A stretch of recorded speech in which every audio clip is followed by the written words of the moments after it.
Welcome to the podcast. Today we will be talking about sibling relationship and the imbalance, I would say, of the reality siblings are in when we have some kids that are emotionally intense and others that are not. And to do that, we are welcoming Shruti over on the podcast. So let's get into it.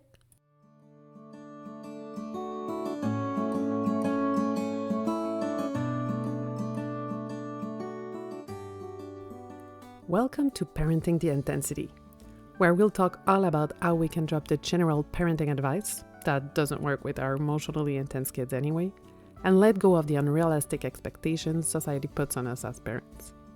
Together, we'll find solutions and ideas that work for you and your kids. Chances are, deep down, you know what they need, but you need a little encouragement to keep going on harder days and permission to do things differently and help you fully trust that you already are a wonderful parent to your exceptional but challenging kids.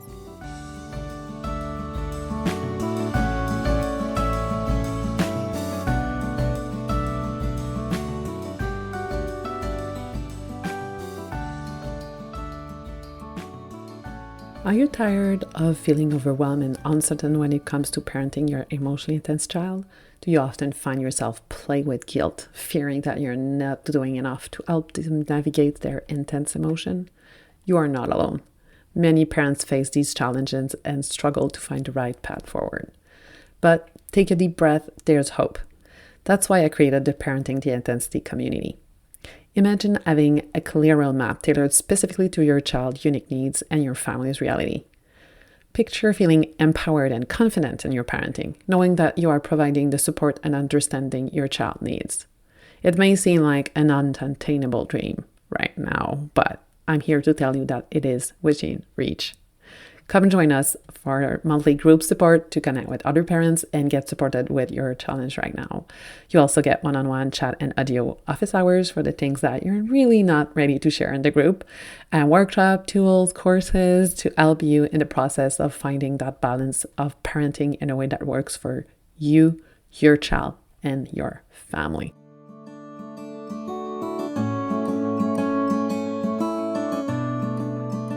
Hi, welcome, Shruti, to the podcast. I'm real glad to have you here today. Thank you so much, Anouk. I'm very excited to be here with you today as well.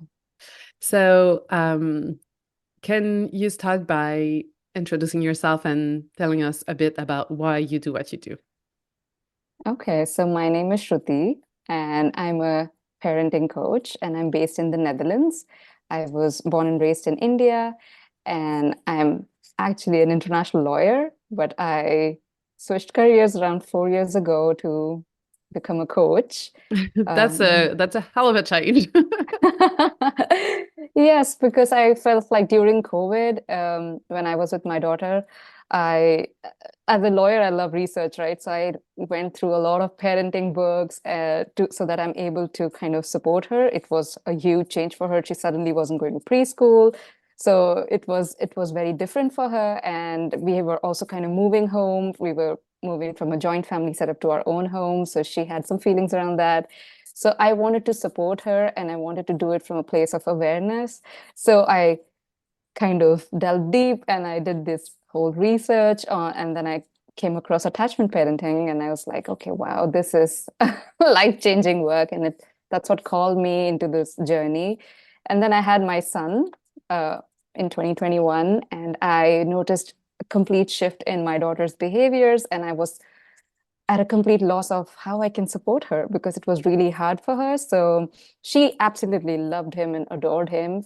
However, with us, her behaviors had shifted a lot, and I wasn't proud of how I was showing up. The lack of sleep and, Yeah. all those hormones and, constantly feeding this kid and, feeling that guilt to not be able to spend time with her. That's what kind of helped me take that next step to work with a coach myself and then go on this journey to become a coach. So it's been really great, and I feel like this is my calling and this is what I want to do. I want to support families because I feel this is important work. It is the most important job, and a lot of us are could use support in this area, Yes, because yes. it's not often, like, I didn't even know what a parent coach was Mhm. until I had hit a roadblock myself, because I was like, I know what I'm supposed to do, but Yes. I'm not able to do it, It's so I not couldn't. working. Yes, like I was kind of intellectualizing everything, but I was not Yes. really able to, embody it, to Hmm. have that, integrated within my being. So I think doing that work was really important. Hmm. And I feel like that it's been like life transforming for me. And yeah, so now I help parents go on that journey and I support them That's so that great. they are more connected with their kids. Yeah, Yeah. that's great. And I think it's like there's I don't want to say like it was better before I ate when people do that, but we did lost something of like the community support that was Hmm. supporting parents, and more we are not that supported socially, and we Yes. are not that taught how to raise kids, Yeah. how to take care of kids. Like there's no courses. We need Yes. certification to do things that are much simpler than raising kids, but for kids, like you're on your own. Yes. And there's all of those contradicting advice. If you're reading a lot, I'm guessing you came across a lot of contradicting things, and it can be Yes. very, very confusing. Yes, I mean, we live in the age of information, and there is so much of it that it can feel really overwhelming as to what should I be doing, because one website says do this, one says don't do this. So it can be, yeah, Yes. it can be really challenging. Yeah, definitely. And Yeah. I think we also don't want to ask for help a lot. Yes. A lot of us struggle with that because our parents did it. So many people are doing it. So why do we need help? Are we Hmm.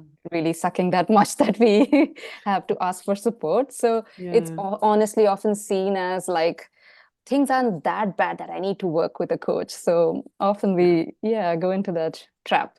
Yeah, yeah. And there's some guilt over that for sure, like public guilt. And Yes. society is telling us that we should be able to do it all. And that, well, in fact, lots of people are getting help. They're just not Yes. broadcasting it? Yes. That's right. So today, we will be talking about siblings relationship and how parents can, and like play with that. And I've been asked about sibling a few times by listeners. So I'm Hmm. really happy to have you over to talk about that. And I love that you suggested to talk about um, that something I honestly cannot really do. Whoops, sorry. I just realized I have a notification. Cutting that up. Something that I cannot really do from a live experience. I could talk about it from like supporting other parents, but is having kids that one or more kids that are emotionally intense and some that are not. Mine are all emotionally intense, but on Hmm. different levels, so I can still experience it. Um, Yes. but when it's not the case, and you have some kids that are emotionally intense or special needs, and others that are not, there is automatically some more demand on your time and energy from one child or some of the Hmm. child and less from the others. And it's so easy to have an imbalance there and feel guilty. Hmm. And as we were chatting a bit before, that the kids, like, we don't feel guilty for no reason. There is Yes. a real imbalance that is nobody's fault, but there is an imbalance. So, Yeah. like, how can we deal with that and at the same time like feel less guilty but also support more the kids that is not necessarily as much of the focus, um, Yeah.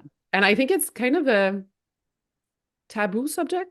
Like we always try to say I don't have a like favorite child. We're not necessarily talking about a favorite child here, but a child that we put more time on, that's Hmm. for sure. So Yes. So I think you said a lot of things that I could completely resonate with. And I think to start off with, I want to say that siblings have this beautiful and complex relationship. And it can be so like amazing. Like they're like best friends on one day, and on some days they're like, I can't stand you. Right? So sibling rivalry, competition, comparison, insecurities, and battles are common in any household. Yeah. Any household that has siblings, it's going to happen, right? Yes. But the problem is that we set ourselves up for failure when we don't expect this, right? Like we That's kind of true. believe that once we have this child, life is going to be beautiful. We're going to be a family of four. And it's going to be amazing, right? Hmm. But like an elder sibling rocks the world of a younger sibling rocks the world of a toddler, right? Like of an Yeah. older sibling, because it's like it's life changing for them, Hmm. right? Hmm. So even in and so this fact that the rivalry and competition and comparison, if we expect it, we are able to manage it better. That is something. And Yeah. the second That's thing true is for that, so many things. right, and it's also important that we parent the child we have and not parent the child we wish we had, right? Because Yes. we sometimes Yes. can also like meet our friends in a social setting and see that, oh my God, their siblings are so loving and mine are Hmm. like at each other's throat every single day, right? So it can feel and bring up a lot of emotion, but it's important to accept our kids and support them in whatever capacity we can, right? So Hmm. sibling rivalry and competition is common. It's a part of every household. So even in a household where siblings have different neurological profiles and different needs, it can it is very much present, right? Yes. So Yes. For so sure. for example, if there is one child who is autistic or deals with ADHD and the other doesn't, like it can bring up a lot of things for both the kids, right? And Hmm. it adds like additional complexity to foster that healthy sibling relationship, and it makes it a bit more work than it would, in a household with the same neurological types, right? Hmm. Hmm. So and having neurodivergent kids or emotionally deeply feeling kids, it can impact the entire family system, right? Because For now sure. parents are invested, and they once they have a diagnosis, they're invested in order to find the right treatment and support systems. And sometimes this can feel the neurotypical child or the other sibling a little overlooked, right? Hmm. And for example, like how autism is like invisible to others, right? Hmm. Sometimes its impact on the sibling is also invisible, right? It is not apparent, so it doesn't Hmm. get the attention that it needs sometimes, right? Hmm. And it can feel really challenging to live with these differences and accept one another when parents kind of don't talk about what is happening, right? Hmm. um, and when we talk about it, we kind of open room for communication. We can help both the kids understand what they're needing and what they're Hmm. feeling, and how we can nurture that bond, right? And the lack of understanding of neurodivergence is something that a lot of kids don't get it, right? Like I have a deeply feeling son. So sometimes when my daughter even touches his toy or even looks at him, he can be on the floor crying that she looked at me. Hmm. And my daughter is like I don't get it. I Yeah. can't even look. So so it can feel really challenging for her to understand that he's looking at the world through a completely different lens.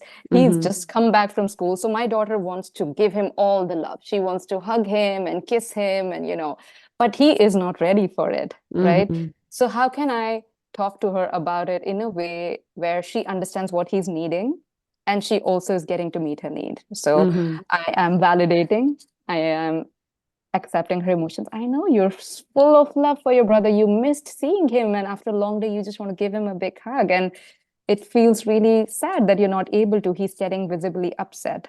Hmm. So, how about this? That when he comes back for 20 minutes, we are going to just act like he's not there. When he is willing, he will come to you, and then you can give him the love he wants. And you can ask him, Ryan, I really feel like giving you a hug. Can I give you a hug? Right? So, Hmm. how can we help our kids understand each other? It does involve a lot of parental involvement and Yeah. kind of making things work, right? Hmm. Like in a lot of households, when the kids are fighting, a lot of parents believe that we should let them figure it out. But in a household where there are kids with different needs, that can look a little different. So in the Hmm. beginning, maybe the parent has to be a little more involved in Yeah. helping both kids understand, maybe just sportscasting what is happening. Oh, you really wanted that toy, but he's not done playing with it. Hmm. So how about we wait our turn, right? So Mm-hmm. things that may probably come more naturally in a household with same neurological types, it may not be the case in a household with different types because there are different, right? So for example, if a child um, is autistic, sometimes they can turn things into routines because that helps them reduce stress and have more predictability in their lives, right? Like for example, if they know that they're supposed to go to the bathroom, they don't like any other person in that room, so if the second child just enters to brush their teeth, they can say get out, right? Mm-hmm. So how can we help the second child also respect and honor his boundaries or her boundaries, right? Like Mm-hmm. because these routines help them function better, right? Mm-hmm. So um like explaining and creating room for their feelings can be very helpful, right? Yeah, yeah. So So it's like, and I think it's, but at the basic is, of course, is like understanding, and being yeah, able to understand each other is always a good idea, no matter what, no matter where. I right. think that it's very, and like it sounds easy, but it's far from it. It's Yes. like we first as parents need to understand what's happening and what they're Mm-hmm. going through to then be Right. able to explain it. So this Yeah. is kind of a, like it's the kind of thing that we say like it's it should be easy, but it's Mm-hmm. not that easy, you know? It's absolutely not easy because there are so many emotions at play, not just the siblings' emotions, it's also the parents' feelings, right? So siblings are Hmm. navigating basically jealousy, disappointment, and just navigating who they are, right? Like, because often a younger sibling can feel like, just because my older sibling struggles with XYZ, the rules are different for him than for me, right? Like if he Hmm. goes to school, he gets to take a fidget toy to school to keep himself calm. But for the child, it feels like he gets to play with a toy and I don't, Yeah, right? yeah. So how can we explain it to kids in a age appropriate language and so that they understand, right? Like Hmm. for example, I give this example in my house that daddy wears glasses and mommy doesn't, right? Hmm. Because daddy needs glasses and mommy doesn't, right? Hmm. So your brother needs this Hmm. and you don't, right? No, you don't, So you need something else. So, yes, you have a different need, right? hmm. So that is something that we can, try our best to first understand, so we can explain it in a way where there is no like, because a sibling can also feel like because of this kid, I don't get to do XYZ, Yeah, right? yeah. For And example, I think it's mhm, not just a feeling. In lots of situation when you have an emotionally intense kids, it's a reality because yes, you won't do some things because it's just not realistic to, yeah. for example, do 3 or 4 activities in the same day, or just go to some place that I can tell you when any of my kids are between the age of like 2 and 7, I don't go to restaurant, like as little as possible, because it's a nightmare. It's not fun at all. And it's like, so you really don't do some stuff. Like it's not just a feeling, it's a Yes, reality and it's hard. yes. Yes. So often it can feel really lonely for a Hmm. sibling because, in the sense that they are struggling and they don't know how to explain their frustration, right? Because when they see their friends and peers at school having these interactions with their siblings and having a wonderful relationship where they are on the same swim team or they're watching their favorite TV shows, it can, feel like, why can't I have that, right? So there is like a grief because when you're about to have a sibling, there is a lot of excitement, and then Hmm. if that excitement is not met with your expectations, it can feel like a lot of grief. Like there's grief about the lost relationship, or they're fearful that if they express their emotions, they're kind of rocking the family unit, right? Hmm. And because there are kids who are very aware that my sibling struggles, they're very protective, but Hmm. they feel like they can't talk to their parents if they're frustrated because the parents are already going through a lot, right? Yeah, yeah. So they're kind of left alone to deal with all of this, right? Hmm. And so it's not just the sibling, the parents are going through their own set of emotions because there is only so much time in the day and so much energy, and Hmm. they're not able to meet the kid with fewer needs Yeah. sometimes, right? And Hmm. they kind of blame themselves that they feel responsible, like why can't I be a better parent, why can't I figure out how to nurture their relationship? Hmm. Because in that moment it can really feel easy that these kids can go do things separately, Mhm. following their needs. Yeah. And yes, Yeah. that is important. But if we want to nurture a strong sibling bond, it's also important to bring in that piece where we are all doing something together. And it doesn't have to look like what it looks like in other households. Like, it doesn't have to be a board game night if the kids are not into it. We can have a Mhm. system where, okay, this week, you decide what we're going to do together, right? We can Mhm. bake a cake, we can play with Play-Doh, and next week you decide. So this way we are Mhm. trying to meet the needs of both kids, right?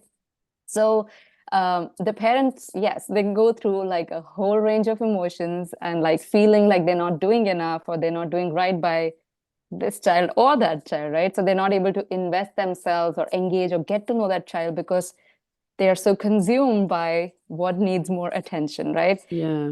And that is why it's extremely important that parents receive the support they deserve, right? Because the less support a parent has from friends, family, and community, the less aware they are, because they're just kind of surviving from one day to the next, right? Yeah. Yeah. But parents who have more support, they're more likely to have some level of awareness. They'll be able to provide support for their child, right? Mhm. So when there is maternal stress, it impacts the stress, like, it has an impact on the kids. And Mhm.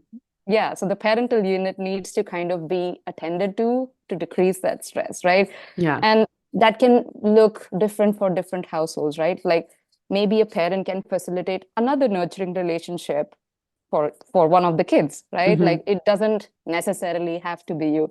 You just need to be securely attached to it. One caregiver who, is responsive to your feelings and your needs, right? So Mhm. if parents are not able to give that to a child, they can kind of see if there is anybody in their circle they can nurture that relationship for their child and that person, right? Mhm. So of course, it's not the same as the parent-child No. relationship.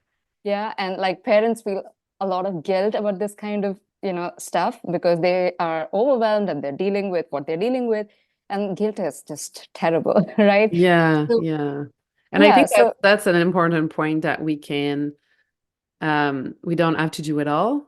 mhm. And when it's the fact that you do have to put more time and energy on some of your kids for whatever reason, it's okay to lean on other people to give Yes, another child, like it won't deter your absolutely. relationship with that child. It will just give that child more of what they need when Yes. you're not able to. And like we started with that, we used to have a community to do that, but now it's kind of work to find Yeah. people to do that because it's less natural and Yes. feels And it feels hard lots of the And time. there are a lot of people who don't really have that village, right? Like, Yeah. I am an expat in this country and Yeah. I don't have my parents here. Mm-hmm. So sometimes you may have to go find your village, right? Like, maybe Mm-hmm. also looking for something like support groups for those neurotypical siblings who can be connected to peers experiencing similar situations, and where they are more comfortable to express their feelings because they're not alone in it anymore. Mm-hmm. So something like that can be supportive. And sometimes where you don't have a village, you got to create one, right? Like, there Yes. are, I mean, the world is smaller because internet has brought us all closer. We can look up for, like-minded people in our Mm-hmm. community on social media, right? Yeah. And I mean, it takes time to kind of nurture that bond where you're able to trust your child with somebody else, Yes. but it is possible. It's not like if you don't have XYZ, you don't have any support, right? Mm-hmm. So, like, because if a child has, just one person in their life who regards them as special, even if it is not their parent, they can still enjoy the benefits of a secure attachment, right? They can still adjust better in school, have good grades, and, thrive in their life.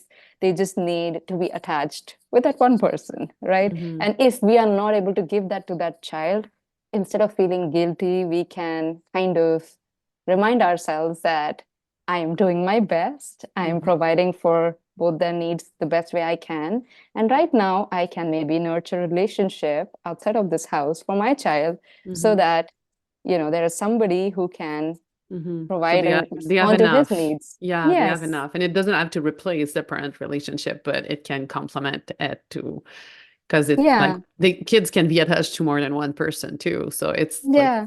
it will be helpful to have someone else. And sometimes it can be like some teachers will take that role, some daycare providers will take that role, some it can be Right. community workers. Like there's lots of possibility, and we tend, and it can be just friends, like other Yeah. parents and Yes. parents of friends of our kids. Like there's many Yes. possibility, but it's true that Yes. we We tend just need to, we just need one trusted adult that's yeah. invested in the growth and, well-being of this kid, So that's all we need to find. And I mean, I think if we try, it is possible to do that. Yeah.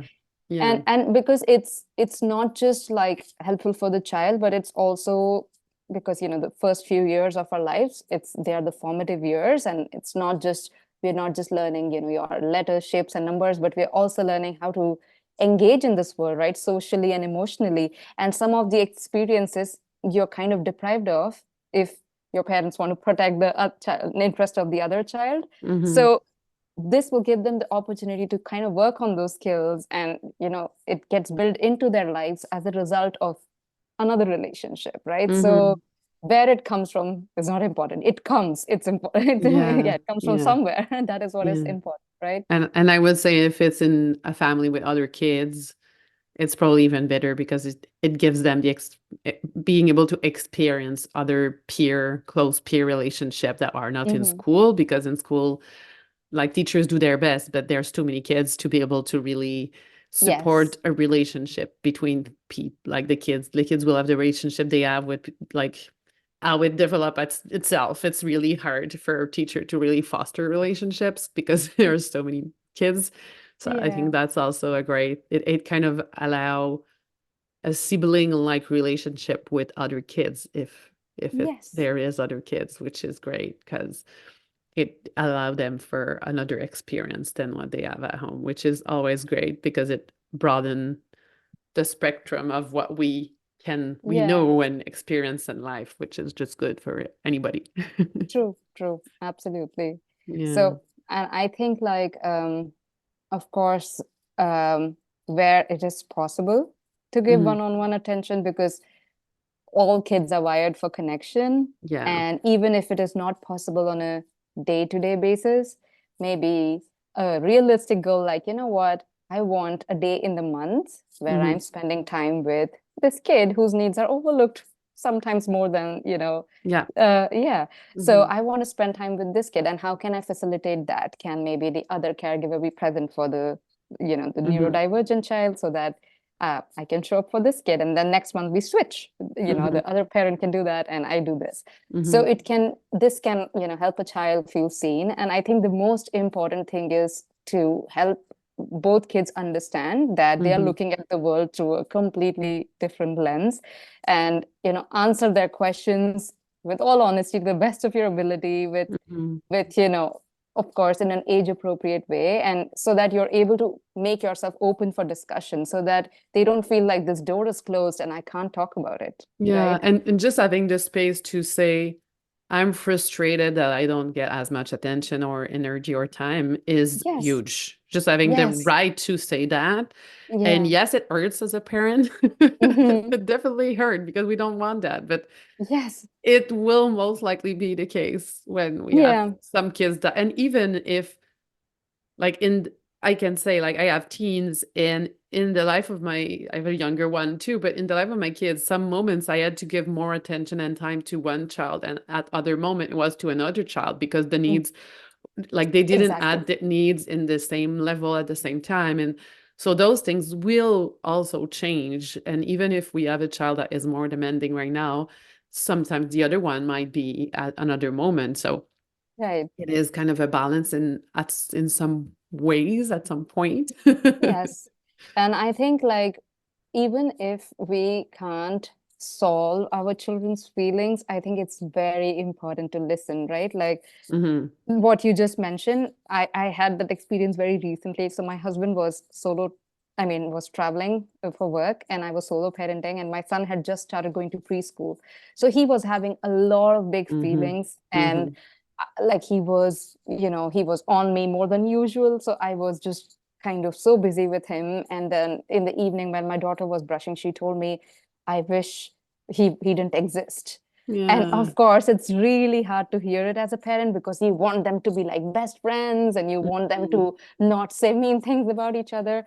I had I had the urge to say, no, we don't talk like that. Mhm. But Mhm. said, I can imagine it feels really frustrating. Can you tell me more about it? And then Mhm. she goes like, uh, because if he wasn't there, maybe then you'd spend more time with me. Mhm. So you want mama to spend more time with you, right? Yeah. So I am not doing anything here, but just reflecting back what is coming up for her, right? That's such a simple way where we Mhm. can show empathy to our kids. All it takes is to kind of, when they share their big emotion, instead of shutting them down, to just go, tell me more about it. Mhm. I really want to know what's happening, Mhm. what makes you say this? You seem really upset. Did he do something? Did I do something? So Mhm. then she was more willing to talk about what her needs are, right? When Mhm. when I acknowledge her feeling, that's when her needs come up, right? And then it gives me an opportunity to brainstorm and okay, how can I meet the need, her needs as well. So on Thursday, my son goes to daycare. So I said, okay, how about Thursday, you and me go out to the park for a while. It's Mhm. just going to be you and me. How will that feel for you? And then she said, yeah, that'll feel nice. So I said, and then of course we can hold boundaries, right? We Mhm. can say that I completely understand you want to spend more time with your mom, and I Mhm. love to spend time with you too.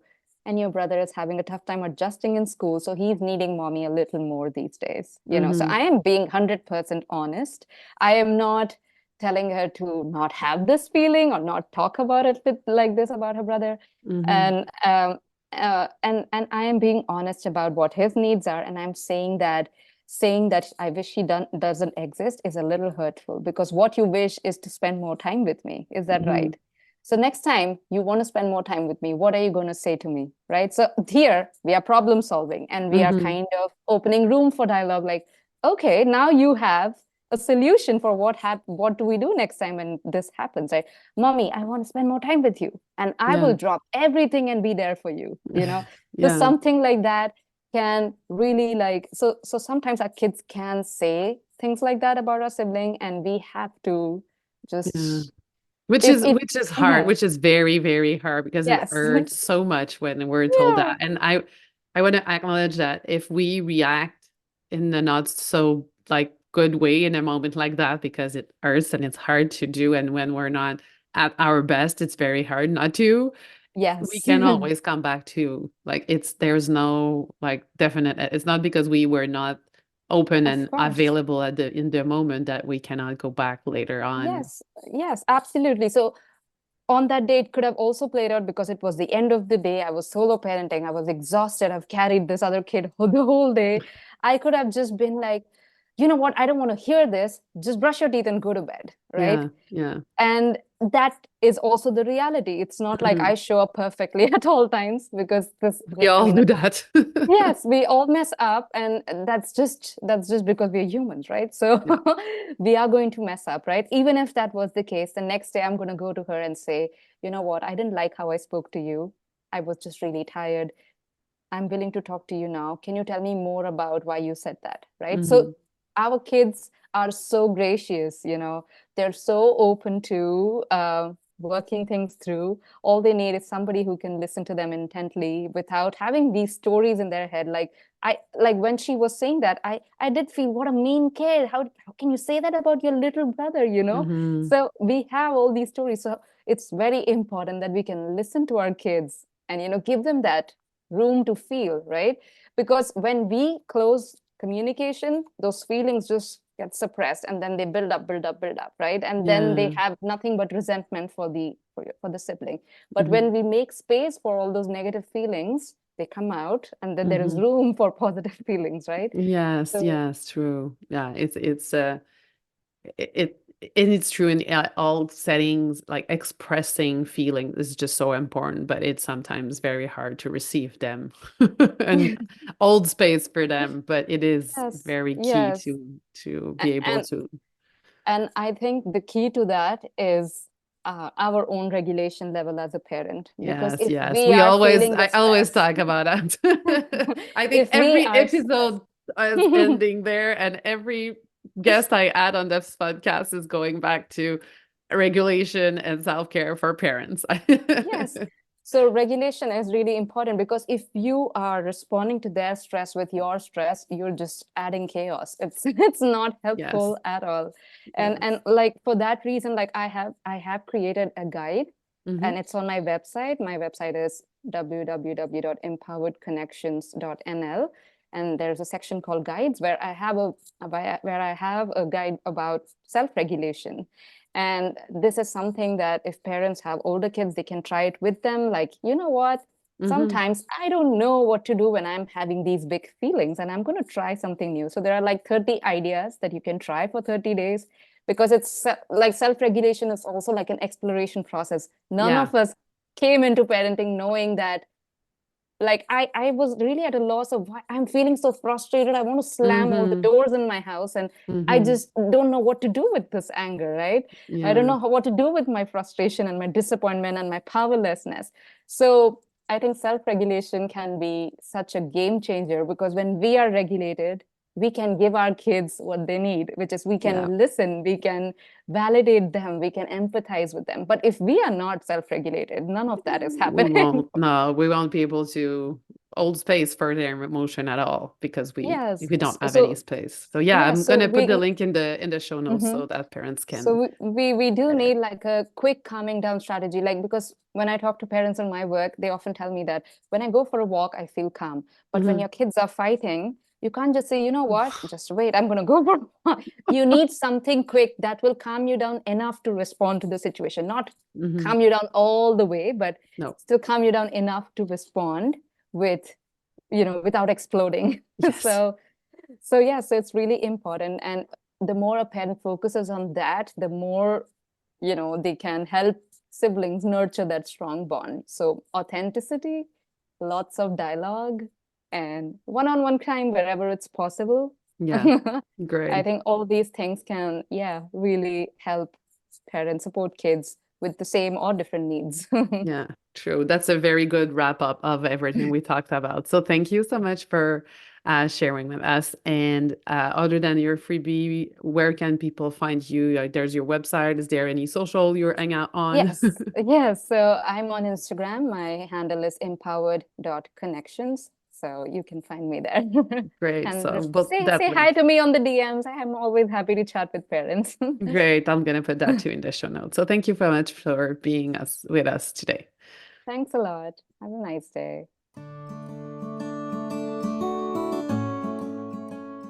I'm so glad you joined me today and took that time out of your intense life to focus on finding a new way to parent that works for you and your kids.